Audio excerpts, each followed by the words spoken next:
Hi, folks. So I guess I've got the slightly sleepy post-lunch slot, so I'll try and keep this snappy and try and keep everyone awake. So as Sophie said, I'm going to be talking about aligning around goals, not roles.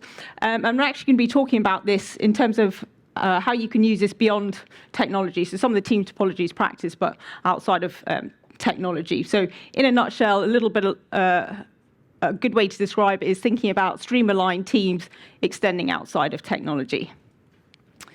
Just before I dive in, a quick introduction to me. So I'm an independent business agility coach and consultant. So I help businesses adopt all things in the lean, agile, growth marketing space in order to produce better products faster with happier people. And I tend to work mainly in the scale-up space with sort of newer technology-driven companies. So I wanted to kick off today with this quote, which is one of my favorites from Gary Hamel, the American management expert. And I really love this quote because I think it speaks so clearly as to where we are today. We've got technology has come along and completely disrupted the business world, and yet we're still quite wedded to a set of working practices that emerged from the Industrial Revolution. And I think this partly manifests itself in terms of how we design our organizations. So historically, or traditionally, we have tended to organize by function. That's always been perceived as the right thing to do. That's the way things are done. So we tend to organize people by their skill set, by their discipline, by what they do. Almost we organize people by the output that they're going to create.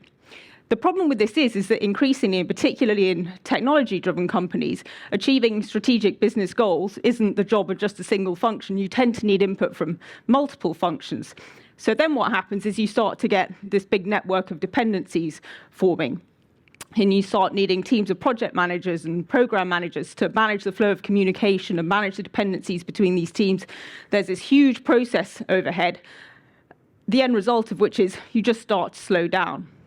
So the alternative to these functional structures is obviously cross-functional structures. And the fundamental difference with cross-functional structures is rather than organizing people based on what they do, you organize people based on what you want them to achieve. So you work backwards from a goal, an outcome, a strategic business objective, and then start to think, what are the skills that we need in order to achieve this? The advantage of this is you start to reduce those dependencies, because if you get this kind of structure right, you've got a goal, and the team you assemble around that goal has all of the skills it needs to achieve the goal independently. So you don't need this huge level of coordination between teams. What this really does is it liberates teams to move really quickly. As I mentioned, I've had some experience of doing this beyond technology. Obviously, I know there's obviously a lot of people here that work in technology. We're quite comfortable with the idea of cross-functional teams. It's quite normal for us. Once you start to go beyond technology, it's quite counterintuitive. Not because it's wrong, but because we've become institutionalized to think we should work in functions because that's how it's always been done. So I came up with an analogy to try and explain to people beyond the world of technology why this makes sense. So I thought I'd share it with you guys, as you may well have this conversation at some point. So I'm going to use football as an example. So imagine your rich uncle dies and leaves you a vast fortune. And as a lifelong football fan, you decide you're going to buy yourself a couple of football clubs. So luckily, you can afford 3 football teams. Obviously, having just bought these football teams and you're now in charge, of course, the first thing you're going to do is restructure, right? So you go, right, I'm going to get all of my goalkeepers and defenders, and I'm going to put them in one team. I'm going to get all my midfielders, they're going to go in another team. All my forwards and strikers are going to go in the third team. And what you've effectively just done is organized by function. You've organized people dependent on their skill and discipline. Now, you don't need to be a lifelong football fan to look at that and go, that's absolutely bonkers. How are any of those teams ever going to win a game? So in a sense, football teams are, if you like, cross-functional by nature because, again, good football teams have the right mixture of skills to win a game. So I think this example just helps highlight slightly why cross-functional teams are not a crazy idea. There's actually a lot of common sense behind it. The other thing I like about this analogy, a couple of people in talks today have spoken about this idea of optimizing for a team. And I think there's lots of lessons that we can learn from sport in this respect. So if you think about a football team, they have a shared objective. They want to win the game, or perhaps they're deliberately going for a draw. they've got a shared strategy. They've got a shared game plan of how they're going to achieve that objective. And everybody understands what their role is within that game plan. And finally, they've got the right mix of skills to execute. And if you talk to any football fan about how their team is doing, if they're struggling, chances are it'll be, we need a striker, we need a creative midfielder, our defence is shit. So as soon as there's a skills gap, the shared strategy and the shared objective start to suffer. So the ultimate benefit, I think, of cross-functional teams is that they achieve strategic goals faster. I don't think it's the only benefit. You obviously have breaking down silos, you get better collaboration, and because you have that sort of diverse mix of different skills and experience, you tend to get more innovation and better ideas. But the first thing you're going to see, the most visible benefit, is going to be moving more quickly. So that's a little bit about the benefits. You know, why would we even think about doing this? How do we go about it? So at a sort of holistic level, work backwards from your strategy. So what is it that we're actually trying to achieve here? So we start with a strategy. We then translate that into some measurable outcomes that we can measure the success of our strategy against. Then we can start going, okay, well, this is what we're trying to achieve. What are the different skills we need in order to achieve these outcomes? And then finally, we can go, okay, who are the actual individual people that would be a good fit in those teams? So let's look at a couple of case studies. So the first one is from Gousto. If you've not come across Gousto, they are a recipe box company. So you can go onto their website or app, you choose a recipe, and they will send you a box with the exact ingredients to make that recipe. So this dates back to about 2019. At that point in time, Gousto were 250 to 300 people. Worth saying they are now at least 3 times the size. So they've expanded, evolved. The pandemic's happened. That had a big impact on their business. So this is very much the beginning of the story. It's not necessarily a reflection of where they are now. So to begin with, you had your kind of classic functional structure. So they had a marketing function. They had what I'm terming a food function. So this was the recipe team that would design the recipes, the buyers that would source the ingredients. Product engineering function, that was your kind of typical cross-functional product engineering teams. Operations team, so they did everything from assembling the boxes to dispatching them and delivering them. And then a customer care function. So that's what it looked like before. The after picture was these cross-functional tribes. Incidentally, I don't think the language you used particularly matters. We use squads and tribes because that language already existed in product and engineering. It was familiar, so we stuck with it. So we had a growth tribe, so that was mainly a mixture of marketing and product and engineering people, mainly focused around awareness, acquisition, retention, and referral. The menu tribe, that was very much about Gousto's core proposition, being able to innovate on that. So that was a combination of product and engineering and some of those teams that drove the recipes and the buying. Operations, everything around picking, packing, dispatching, delivering, and the product and engineering to support that and to build the technology that supported those activities. And then customer tribe, everything around customer care, and again, the technology that supported the quality and efficiency of that customer care. Those two squads highlighted in blue, they were actually cross-functional squads as well. So we had a mixture of marketing, product, and engineering people in there. But elsewhere, you can see those tribes are sort of more like teams of teams. So if you like, the stream-aligned team was more of a stream-aligned tribe with all the teams pointing in the right direction, all pulling in the same direction. In terms of why there was a difference, why did we have some cross-functional squads and some not, it was really based on, well, how often do these people need to collaborate? In the case of some of those growth squads, they're not just collaborating on a daily basis, it's multiple times a day. They're working really close together, so it made sense to have them in the same squad. Whereas if you look at the menu tribe, for example, yes, there's lots of collaboration, but they don't necessarily need to be working side by side every day. They're doing quite different activities. So we really took it on a case-by-case basis and looked at, well, you know, what makes sense in this situation. Something else to tell you around the sort of, if you like, governance of this. So when we first talked about introducing these tribes, the analogy we used is that we wanted each tribe to be almost like a mini startup within the company, an independent unit that could achieve its goals independently. So obviously, each tribe had a clear objective, and then alongside that, we had essentially mini C-suites for each tribe. So if I show you the growth tribe one as an example, so the sort of tribe CEO, if you like, was the chief marketing officer. So he was ultimately accountable for the success of that tribe. And then his C team, we had the head of brand, head of growth, a head of product, and a head of engineering. So they're responsible for setting the direction for that tribe, supporting the teams and squads, making sure they've got all the right resources that they need, making priority calls if it was needed, challenging the team's thinking, making sure we're going in the right direction. So that's an example from Gousto. I'm going to show you a similar example from Moonpig. So again, this was from 4 or 5 years ago. Moonpig was about 150 people at the time. It's now probably closer to 500 people, but still quite a lot smaller than most people assume it would be. As well as growing, they've gone public in that time. They've also acquired new businesses. So again, their model will have changed enormously. This is very much the start of the story. And similar to Gousto, we started off with this quite classic functional structure, a creative function, which is very much like an internal creative agency, marketing function, commercial function that did everything around trading and buying, design function. So the design function was doing all of the designs of the products that you can personalize, so the cards and the gifts and so on.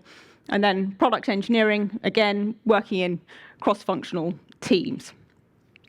What we came up with after, not dissimilar to what we had at Gousto, smaller, because Moonpig itself was smaller at the time. So growth tribe, again, all things around marketing and growth. And within that, we had 4 or 5 squads, and these were very closely integrated squads. So for the most part, they were product engineering and marketing personnel. There was a lot of high-tempo experimentation going on, those people working very closely together. What we call the product tribe was really around the core value proposition and innovating on that and extending that. And then the third tribe, what we call the foundations tribe, at that point in time, Moonpig was embarking on a huge replatform exercise. It's about 17, 18 years old by that point. And the technology in place simply wasn't going to be able to support the innovation and the growth that Moonpig wanted in the future. So we needed to put a fair amount of effort into that. So it was a temporary tribe, but temporary to the extent of temporary for a couple of years as opposed to a couple of weeks or months. And they were all about that enablement, essentially, sitting underneath the growth and product tribes, working to produce the technology that would support them in the future. One of the interesting things that came out of doing this at Moonpig, stumbled across an interesting problem, which is this. What happens when we need more than 10 people to achieve a goal? I'm pretty sure in this audience, everybody is aware of the fact that size matters when it comes to teams, and smaller tends to be better. And most people sort of agree that something around 8 to 12 people is about right. Once you get above that, it gets unwieldy. It's hard to coordinate, hard to self-organize. But we had this problem. You know, we'd sort of have 15 to 20 people that we wanted to align around a goal. We didn't want a heavy coordination and process overhead because this was supposed to be speeding us up. So this is what we came up with, this idea of what I ended up calling pods. So it's essentially a layer, if you like, between a tribe and a squad. And put simply, a pod was simply 2 squads with one goal. And the idea of this was to try and balance execution and alignment. So at a pod level, everyone was aligned around goals and strategy. So here's what we want to achieve, and here's how we're going to achieve it. But the actual execution could happen at a squad level. So that way we managed to balance the speed of execution while still having the alignment and the collaboration around the goals and the strategy.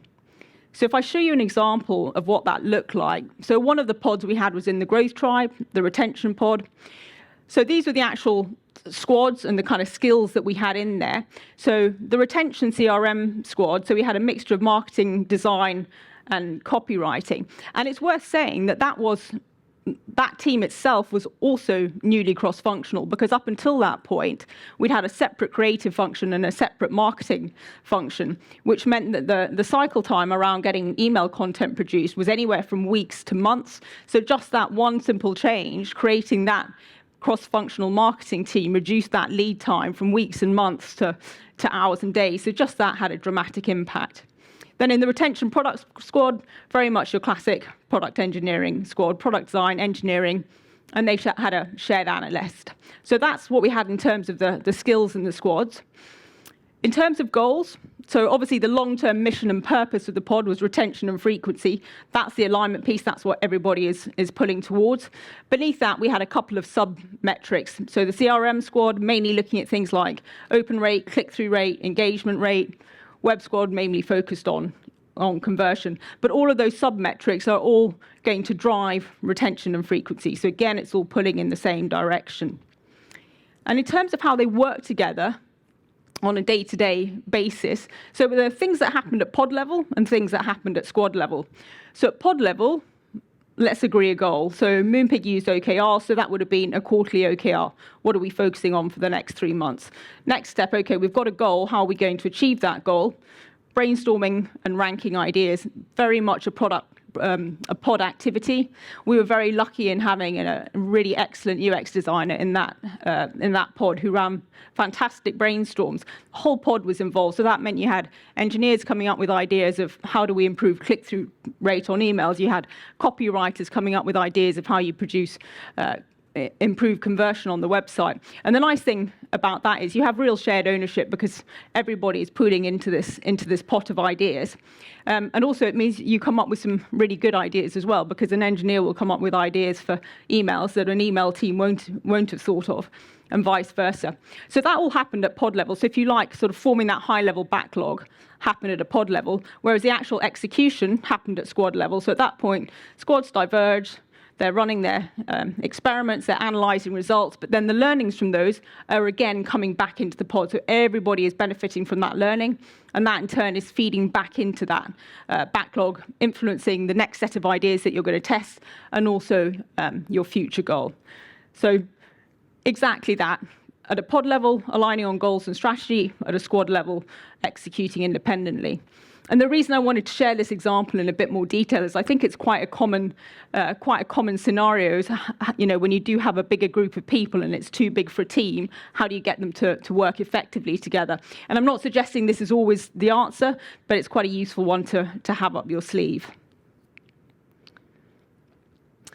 So I sort of talked holistically about how do we go about this in terms of starting with your strategy and how you might actually design that organizational structure. But what's the very first step that you take? And think big, but start small is a good guide here. In terms of Gousto, so we started with one single cross-functional squad. We started with the growth squad, so product engineering and some growth marketing people. In there we said, right, let's run that for a quarter, see how well it does, particularly because within Gousto, some of the people outside product and tech were not particularly comfortable with cross-functional working. They weren't convinced it was going to be successful. This was quite new, quite radical, made sense to do a proof of concept.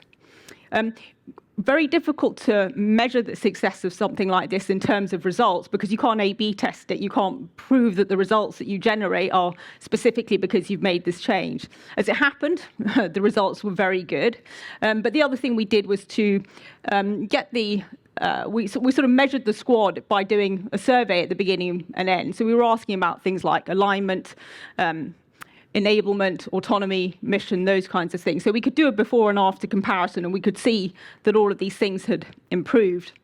And the success of that first proof of concept, that really got the chief marketing officer engaged because he looked at the squad and went, right, the results are great. I've heard anecdotal feedback. I've seen quantitative feedback that shows that people seem to feel this is a better way to work. I can see this has got legs. So then he becomes a champion and an advocate. So now you've got somebody outside of tech going, actually, this stuff makes sense. And that's really, really powerful because I think, and I say this as, somebody that comes from the kind of product and tech world, the rest of the organization can perceive you as being just a little bit weird, a bit strange. You do things differently over there. So, if you can create an advocate and a champion from the business world, they will be able to sell the ideas more powerfully. So that's how it started at Gousto, one single squad, that was successful, rolled it out from there. Moonpig, completely different approach.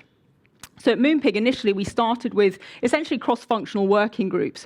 And these were put in place around about 2016, I think it was, by the product director, Jane Honey, at the time. And what she was trying to do was essentially to align product and engineering efforts with the business, get everyone on the same page about where we should be focusing our efforts, because everybody in the business has got ideas about what we should be doing in product and tech, and there are too many ideas and not enough people to get them all done. So we needed that alignment.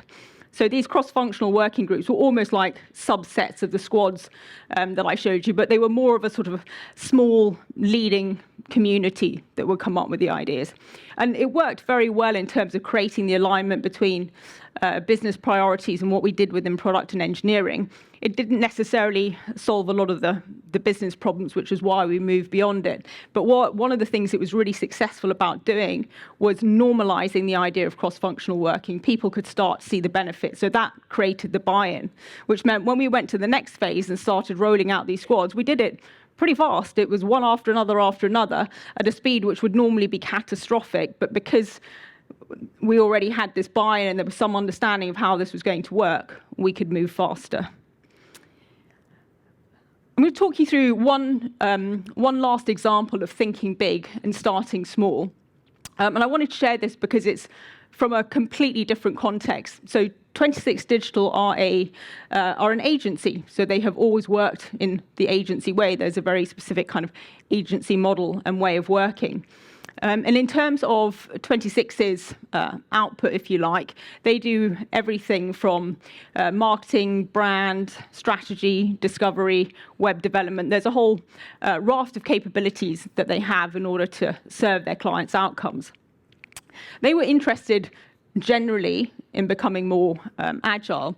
And when I was sort of talking to them about some of the challenges within their business, something that kept coming up over and over again, firstly, was we're very, very siloed, particularly between our kind of production and marketing wings. That was the first thing. And secondly, that there was just this huge process and coordination overhead. It was so difficult to get things done, partly because of the agency way of working, but partly because of how they were structured. So I recommended to them that they think, rather than organizing yourselves as sort of one monolithic agency, why don't you think about breaking yourselves down into 3 or 4 what I called mini agencies. So each mini agency has got the full range of capabilities, but you're a smaller group. It'll be easier to coordinate, easier to collaborate. And obviously within the agency context, they didn't necessarily have, OKRs or goals that they could align around. So instead, the idea was to align them around a specific set of clients. So it also did the job of narrowing focus. But for them, cross-functional working was completely new. They didn't even do this in web development. It was happening nowhere. So we took a completely different approach with them and decided to kind of almost layer up these cross-functional units.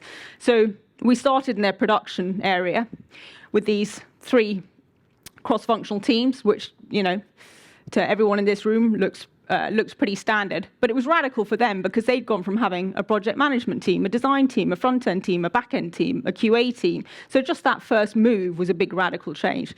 So they put that in place, ironed out all the tweaks, because it's not quite as straightforward in the agency world in terms of how they make money and time and materials contracts. So, it needed a bit of tweaking to get it to work in that context. But it did work. Dramatic improvements in profitability just from putting this in place. So they let that bed in. Then they started aligning account management around these. And that's about where they are at the moment. So again, letting the dust settle around that, ironing out any problems. The next step, they will start incorporating SEO and data. Once they're happy with that, they will start layering on more of the marketing capabilities. So that's yet a third way of thinking big and starting small. And the whole transition will take years, not weeks or months. And the advice was, move at the speed that you're comfortable with. So just to wrap up, a couple of do's and don'ts. So these are my personal learnings from bitter experience. Managing expectations. It doesn't matter how carefully you plan this. It will not all go according to plan. There will just be things that happen that you didn't anticipate. So let people know that, because for a lot of people, this change will be intimidating and a little bit frightening. So they're waiting for something to go wrong. So let them know, yes, it will go wrong. That is going to happen. But alongside that, you want to try and sell the message of, but we want to keep the good things that this change brings about and deal with the bad things. So we're going to try and roll forward rather than roll backwards. Investing in team building. Obviously, if you throw a bunch of people together that have never worked together, don't know each other, building up those relationships is really important, not necessarily through specific team building activities, but just through being able to spend some time together, being able to build up some of those personal relationships. Seating people together. So I will say it was much easier creating these cross-functional teams pre-pandemic, because if you just sat everyone together, that did 80% of the work of creating team spirit and team camaraderie. I know Ala talked in her talk about things being trickier remotely. If you're completely remote, you're just going to have to invest more time in the team building bit, getting people to connect one-to-one, get to know each other. But if you are hybrid and you do have people coming in, getting them to coordinate their office days and sit together when they're all in the office is going to make a big difference. Defining a way of working, again, you're throwing this group of people together, it's not going to be obvious how they ought to work, so time needs to be invested in figuring that out and then iterating on it. And alongside that, defining roles, responsibilities, and accountabilities. That's obviously part of a successful way of working. I think the other reason it really matters is one of the fears outside of technology when you put this structure in place is that there's a lack of hierarchy, and therefore it will be anarchy and chaos, and they want to know where the accountability sits. So it also calms everyone down if there's clear responsibilities and accountabilities. In terms of some of the things to avoid, being cross-functional for the sake of it. I've used this term cross-functional a lot, but actually what we're trying to achieve here is teams that can independently achieve a goal. And sometimes a function can do that on its own. Great, don't mess around with it, don't fix it. Because I think sometimes this cross-functional thing gets sold as, we're doing this big new sexy thing, everyone. So anyone that's not involved sort of feels like, there's a party going on that they haven't been invited to. So you want to be clear about why we're actually doing this. It's not just for the sake of it. Confusing cross-functional teams with Scrum teams. I think this is quite a common one, and suddenly you have some enormous Jira backlog and 20 people going to every stand-up. This pleases no one and is not particularly helpful. So yeah, it's just keeping in mind that this is about alignment. It's about pulling people in the same direction. It's not necessarily about everyone practicing Scrum and going to twice as many meetings as they used to. And the final thing is trying to avoid dictatorships forming. I think particularly when you integrate business and technology teams, there can be a tendency for the business teams to think, great, I've got my own technology team, now I'll just tell them what to do. That's obviously not the point of this. It's supposed to be about collaboration and partnership, not one side telling the other what to do. So that's just one to be on the lookout for. That's it from me. I appreciate I've kind of gone broad rather than deep and covered quite a lot in a short amount of time. If you want to know more about any of this or any of the examples I've talked about, feel free to get in touch with me either via my website or on LinkedIn. Likewise, on my website, on the blog page, there's a link to a case study I did around Moonpig where I went to huge level of detail around every step of that. So if it's something you're interested in, you might find that one useful as well. That's it. Thank you.